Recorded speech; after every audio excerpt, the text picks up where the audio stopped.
We need to talk about some serious issues with LastPass that it seems like no one is talking about. And no, I am not just talking about the hack, but it does have to do with that, so let's get right into it. Way back in August, LastPass posted a breach notification blog post saying someone had accessed their development environment through a compromised dev account, and they took some source code and proprietary technical information. They said, quote, "We have seen no evidence that this incident involved any access to customer data or encrypted password vaults." They kind of repeated the same sentiment in an update on September 15th. Then, back on November 30th, LastPass confirmed a data breach of LastPass's third-party cloud storage service, which is shared by both LastPass and their parent company, GoTo. We'll hear more about GoTo in a little bit. They told us at the time that the hack happened due to the information stolen in August of 2022, and they listed this as an update to the previous post, but passwords were, and I quote, "safely encrypted due to LastPass's zero-knowledge architecture." So at this point in time, a lot of people were like, everything is fine, your vault is safe, you don't need to switch your password manager. But in this video, you will learn why you may want to switch and do a serious security audit due to what was stolen. Now, one way to get ahead on your very own 2023 security checkup is by checking out Delete Me, who, by chance, is my sponsor for this episode as well. I have a coupon code, so listen up because it's a good deal. So Delete Me helps you remove personal information from the internet. It's my #1 choice when it comes to saving me time and energy, so I can focus on all the important things in my day-to-day life. So I've been a paying customer of Delete Me for years to do it for me. You sign up, input the data that you want them to remove, and their experts find and remove your personal information on a reoccurring basis. You can even add family members to your account, so if you're worried about your kids or your spouse's information being used to steal their identity or cause financial issues, you can add them so their data will be protected too. Now, I have checked data broker sites for my information, and they do indeed delete it, and they send you quarterly reviews so you can also see how many sites are out there scraping your information. Delete Me has saved me so much time, and if you value your privacy, give their service a try. I have this exclusive coupon code now as well, just for my viewers. You can use the code SNUBS at checkout, that's SNUBS, for 20% off any of their consumer plans. That's SNUBS for 20% off, and see how Delete Me can help you take your online privacy to the next level. Click the link below or hit up joindeleteme.com to sign up today. So thank you so much to Delete Me for sponsoring this episode. Let's go ahead and get back into that big LastPass update. So after the original news, we got an update on December 22nd, which went into a lot more detail. So at this point, LastPass stated that the credentials and keys used to access and decrypt some storage volumes for their cloud-based storage service were obtained. They stated that the attacker copied information from backups, including customer account information like end user names, billing and email addresses, telephone numbers, and IP addresses from which customers were accessing LastPass's service.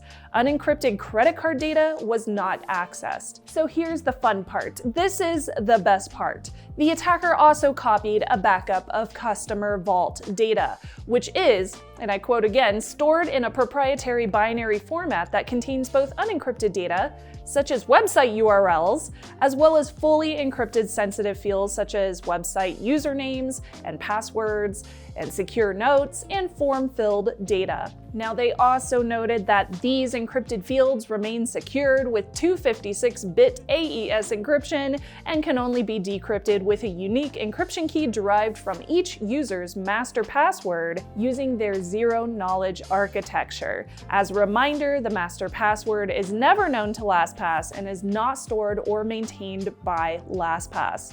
The encryption and decryption of data is performed only on the local LastPass client. So in December, LastPass gave some tips to keep your account secure. They said an attacker might try to brute force guess your master password and try to decrypt the vault data with the key that they took. Or you might see phishing attacks, credential stuffing, and social engineering. Those are all pretty common issues when it comes to these kind of breaches. Now, LastPass made mention that as an extra precaution, you might want to minimize risk by changing passwords on websites that you have stored in LastPass, especially if you used a weak master password for your vault. Now, this is actually something that I commonly recommend too, and if you want to learn more about hacks happening every single week, check out my Patreon link below where I post a weekly show about security and privacy. You can join folks like Peter and Scott, Steven, Chibix, and Tu, who just became patrons, and join me in my Discord where we geek out about all sorts of security stuff and we talk about this news as soon as it breaks. Okay, so it sounds like everything is still safe. Maybe, as long as your master password is really good and you don't reuse it anywhere, because an attacker would not be able to unencrypt your sensitive data even if they had that backup. Now, given that all of this information was dumped on news websites right before the Christmas holiday, a lot of people just did not pay attention to it, or they didn't have time to audit their password manager security. A month passes by. Okay, now we're into January, and now LastPass's parent company GoTo, yes, I mentioned that we would talk about them again, they have a new blog post on their website.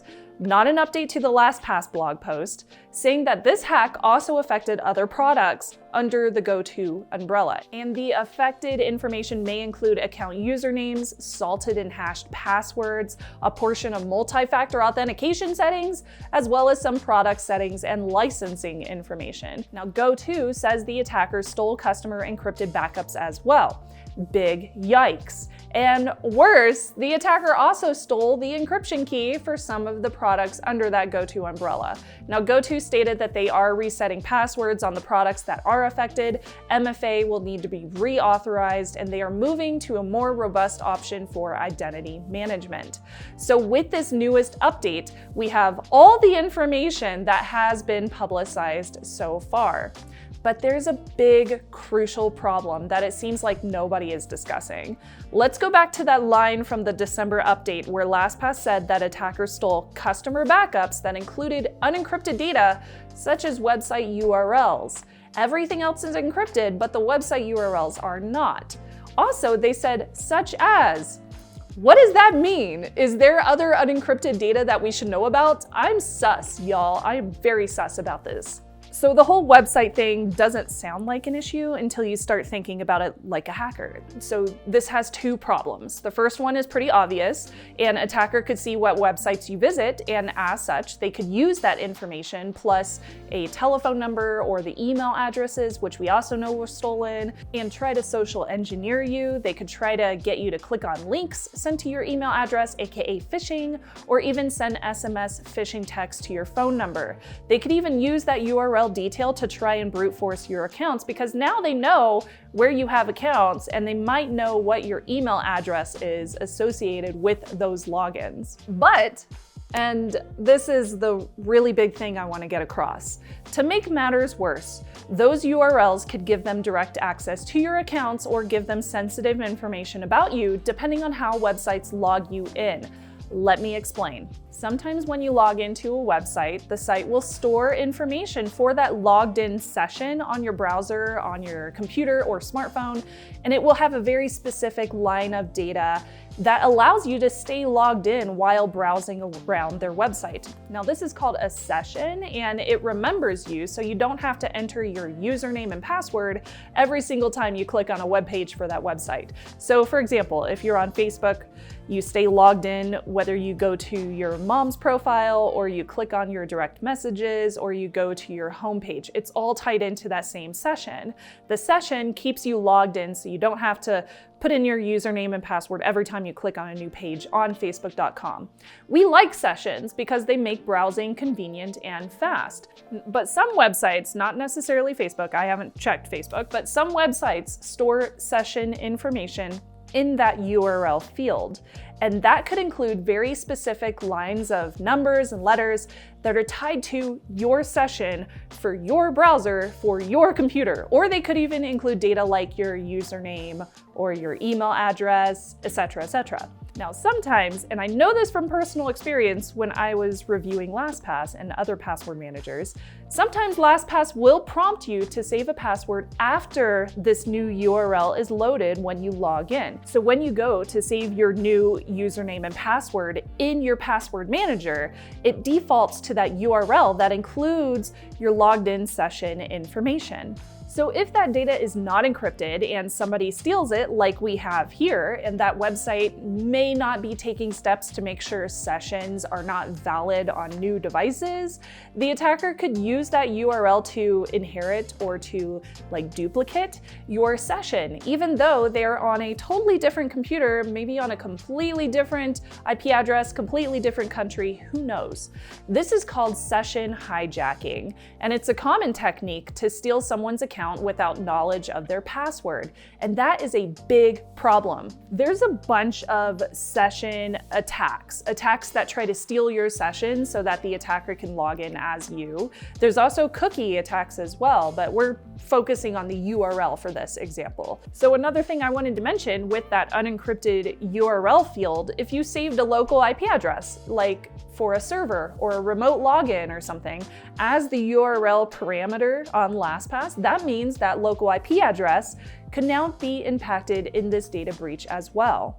The only URL that should be saved in the password manager should be the login page or the main .com domain for whatever website you are visiting, and it should be encrypted. So we know that all this data was siphoned off of LastPass's servers by an attacker. Now, what can you do about it as a user?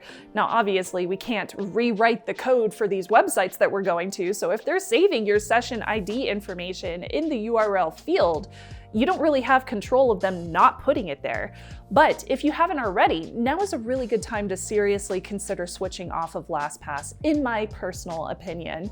I have accounts on all the popular password managers because I reviewed them all last year, so this affects me too. But switching to a new manager, deleting your data from LastPass's vault after checking it over 2 or 3 times just to make sure everything was exported and imported into your new password manager correctly, and removing your account from LastPass is a great first step to minimize your risk. Once everything is moved, go through your logins, change passwords, add 2-factor authentication on any sites that have it available, and check the URLs that were saved for anything weird, any weird strings of characters like ID equals and then a bunch of stuff that could be a signifier for your session.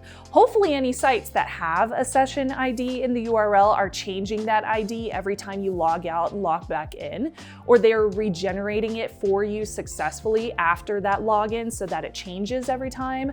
If not, it could be used by an attacker to log into your accounts from their devices. A password reset or logging out of all the known devices on your accounts should scrub those session IDs as long as they are set up on those websites correctly from being usable. So if any of them were stolen, then they would no longer be valid. Again, hopefully whichever sites that you have saved do not store session IDs and URLs, but if they do, hopefully they are not static for each and every single login. Hopefully they change, but we don't know. The hard part of using a cloud service like LastPass is there is some inherent trust that you are giving to the company to protect your data. There are crucial accounts that I do not store the credentials for anywhere, and I use hardware keys for multi-factor authentication whenever I can. I use YubiKeys. Anytime I do hear about a hack, I start taking actions that I can take as a user. I do not wait for them to tell me from December to January that it was worse than they originally thought way back in November, because that happens a lot. I do still use cloud password managers, not LastPass, but there are local options as well, and I would love to give you some updated recommendations for 2023 if you are interested. Make sure that you are watching this video to learn about YubiKeys and how I set those up for websites, and check out this video as well because YouTube thinks that you'll enjoy it. Thank you so much for watching. Bye y'all.